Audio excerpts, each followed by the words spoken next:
On September the 8th, 2022, King Charles III ascended the throne of the United Kingdom after the death of his mother, Queen Elizabeth II. He was proclaimed king 2 days later, on September the 10th, 2022. At the age of 73, he is the oldest person to be sworn into the throne in British history.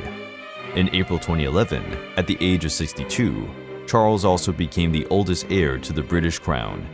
He broke the previous record of 59 years, 2 months, and 13 days held by his great-great-grandfather, King Edward VII, Queen Victoria's eldest son.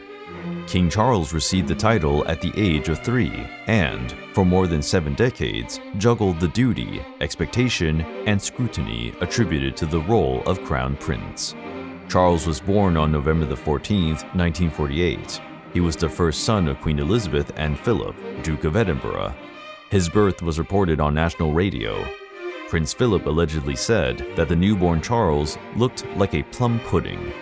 Charles later had a younger sister, Prince Anne, on August 15, 1950, who took on the role of an energetic and playful companion to her quiet, shy brother. In his early years, Charles's childhood was marked by absence. When he was 1 year old, the Queen divided her time between the UK and Malta, where Prince Philip was serving as a naval officer. Charles spent his second Christmas not with his parents, but with his grandparents in Sandringham. The unexpected death of George VI in February 1952 brought the young royal couple back to the United Kingdom, where Elizabeth ascended the throne at the age of 25, and the Duke of Edinburgh resigned from the Navy. Just 18 months after her ascension, Elizabeth II was invited to visit 13 countries for 6 months, without 5-year-old Charles and 3-year-old Anne. The Queen Mother, who once again cared for Charles during her parents' trip, wrote to Elizabeth, "He is very affectionate and loves you and Philip tenderly." After several months away from his mother, Charles had to settle for a simple handshake from his mother upon his parents' return. Still, the Queen dispensed with some more formal traditions. Children were not required to bow or curtsy to their mother while young. Etiquette dictates that all members of royalty must bow or curtsy to the sovereign. Queen Elizabeth and Prince Philip agreed that their children were not to be hampered by the social and educational restrictions of homeschooling, which had previously been the norm in royalty. Prince Philip wanted Charles to be sent to school in Scotland, in the hope that his son would follow his father's example. The school, which advocated physical and mental strength, was intended to toughen Charles up. Students took cold showers, slept on hard beds, and took morning runs regardless of the weather. The Queen Mother, with whom Charles had a remarkably close relationship, would have said, Charles was a sensitive and shy boy, easily intimidated by his father's strong personality. Despite being crown prince, Charles experienced bullying and an overwhelming loneliness at school. His childhood was marked by prolonged periods of absence from his mother. Charles felt emotionally distant from his parents and craved the affection that, in his opinion, they were unable or unwilling to offer.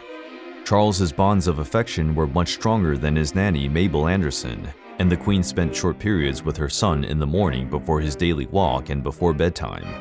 And that childhood left its mark on Charles.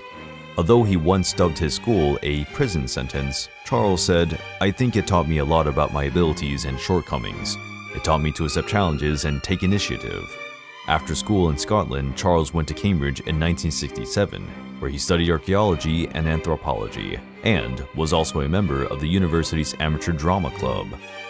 But during his time in Cambridge, Charles began another meaningful relationship with Wales. Although he had received the title of Prince of Wales in July 1958, when he was only 9 years old, Charles had not yet been officially invested. It was decided that Charles would study the Welsh language and culture. Charles's investiture took place in 1969.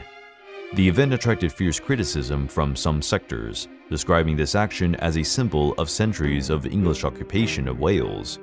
Charles was the target of nationalist protests, where some signs in Welsh stated, "Charlie, go home." But opinion polls showed that about 3/4 of respondents supported the ceremony. Despite fears that the investiture would be disrupted, the noise subsided and ceremony was held on July 1, 1969. At the ceremony, Charles's sense of duty to his mother was underlined.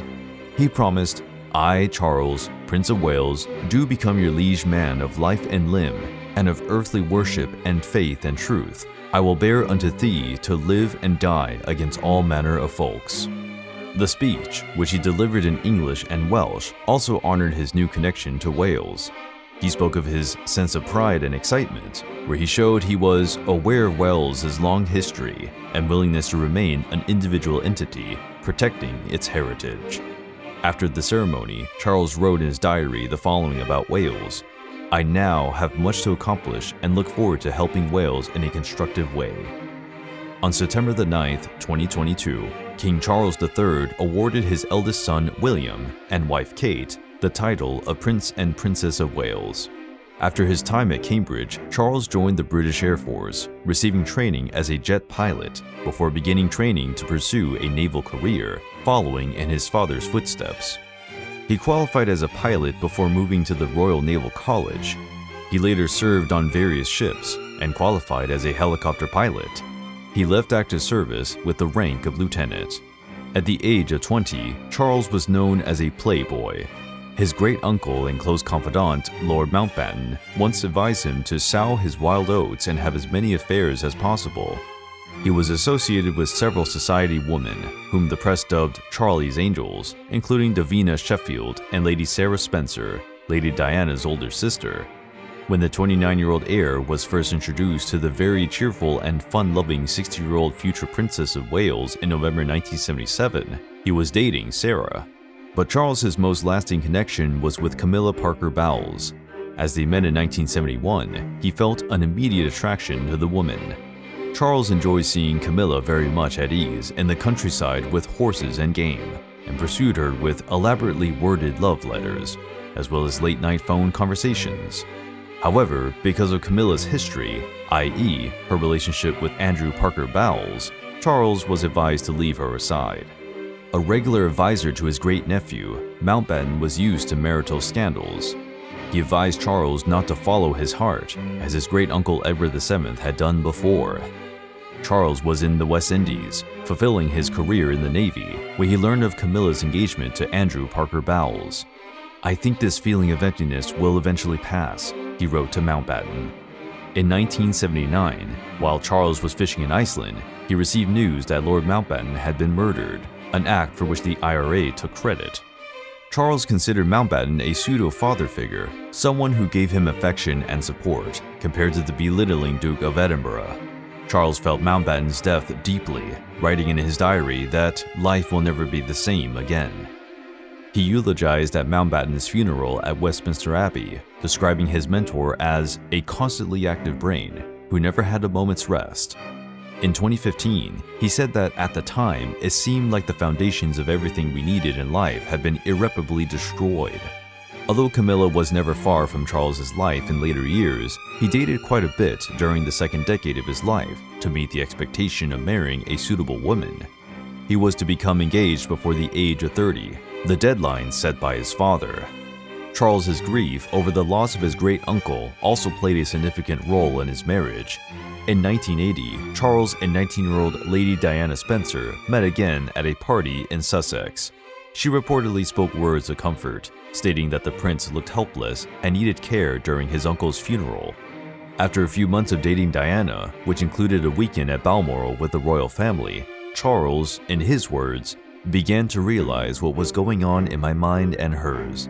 In a letter to a friend, he wrote that he wanted to do the right thing for the country and for my family. The couple's engagement was announced in February 1981. The celebrations were vast, shining the image of wedded bliss. However, in an interview, Charles was asked about whether he loved Diana. His answer was frustrating to say the least, whatever love means. Just 5 months later, the lavish wedding at St. Paul's Cathedral on July 29, 1981, fueled the nation's spirits. Although many believed it to be a fairy tale worthy of matrimony, the union was not a happy one. Charles reportedly cried on their wedding night while Diana struggled with bulimia. Charles thought he could love Diana, just as his grandmother's arranged marriage to King George VI also turned into love. The couple had 2 sons, Prince William and Prince Henry. Although this was a fortunate time for the couple, it became obvious that they were not happy. Charles reportedly became increasingly jealous of the attention given to his glamorous wife, believing that she was overshadowing more worthy causes than royalty. "They have come out to see my wife, not me," he reportedly told aides during a trip to Wales early in the marriage. The pair led increasingly separate lives. In 1987, Charles became romantically involved again with Camilla Parker Bowles. After the press speculated that there was a mutual infidelity in a year that the Queen dubbed Annus Horribilis, the couple separated in December 1922 and consummated their divorce in August 1996. In The Crown, a Netflix series, Charles's relationship with Queen Elizabeth II was quite detailed, revealing the distance between the two. In The Manner of the Upper Class, neither parent showed affection during Charles's childhood. However, Charles did not pay tribute to the Queen on many occasions. During his Diamond Jubilee celebrations in 2012, he spoke about how his mother's life changed brutally when George VI died. "As a nation, this is our opportunity to thank you and my father for always being there for us, for inspiring us with your selfless duty and service, and for making us proud to be British." He delivered an equally heartfelt message on Elizabeth II's Platinum Jubilee in 2022, opening the speech, "Your Majesty, Mama." His sister, Princess Anne, said in 2002, "We knew the time constraints and her responsibilities as monarch, the task and travel she had to do. But I don't think any of us for a second thought that she didn't care about us any more than any mother would." The Queen's relationship with her son's second wife was not always healthy. In 2002, the Queen gave the order to break off Charles's relationship with Camilla Parker Bowles because the mess was huge and it was hurting her work. However, the Queen eventually gave her blessing to the relationship. During the wedding in 2005, neither she nor Prince Philip attended the civil ceremony, but they were present at the reception, where the Queen toasted, "They got married, and I am very proud. I wish them well. My son is finally with the woman he loves." From the moment the first of his two children were born, Charles showed that he wanted to be a more modern royal father. In keeping with tradition, Prince Philip was not in the delivery room during the birth of his first three children. In comparison, Prince Charles was present at the birth of his two sons. Upon Prince Henry's birth in 1984, Charles said, "My God, it's a boy, and he has even got red hair." The comment was later used by Diana as proof that our marriage was going down the drain. As Prince of Wales, duty demanded much of Charles's time, although he did send handwritten notes to his children while they were at school. They often spent time together at Broadfield, Charles's farm. In 1991, however, Charles's fatherly skills attracted more attention when Prince William had head surgery after being struck by a golf club while playing with his schoolmates. Although Diana stayed with William for the 2 nights he spent in the hospital, Charles left before the surgery to attend an opera concert. Charles had been assured by the neurosurgeon that William was stable and thought it was possible to attend the royal appointment. However, the tabloids reacted furiously, asking, "What kind of father are you?" After Diana's death in 1997, Charles was left with his two children, aged 15 and 12. Although some have questioned the decision to involve the boys in their mother's funeral procession, Prince Henry stated that his father was there for us during this tough time and always assured them that we were taken care of. Harry has no opinion on whether their involvement in the funeral procession was right or wrong, but looking back, he is glad it happened. In contrast to the stiff formality of his own childhood and adolescence, Charles was often seen playing with his two sons. Reflecting on his relationship with his father, William said, "There are so many things I admire about my father." Charles encouraged both princes to devote time to charity, especially environmentalism, and to spend leisure time together. As a new generation of royalty members emerges, Charles stated that he is enormously proud and happy to be a grandfather. In 2020, Prince William even said that he forgave his father for past mistakes and realized that Charles and his mother were an influence on him. Before assuming the British crown, Charles supported more than 400 charitable organizations. He was often credited with forward-looking attitudes on issues such as climate change, architecture, and natural medicines, interests that are reflected in the list of causes with his patronage. In his 8th decade, Charles III remains a royal member dedicated to duty. As the Queen stated in 2018, he has been a ducat true to his duty in every respect.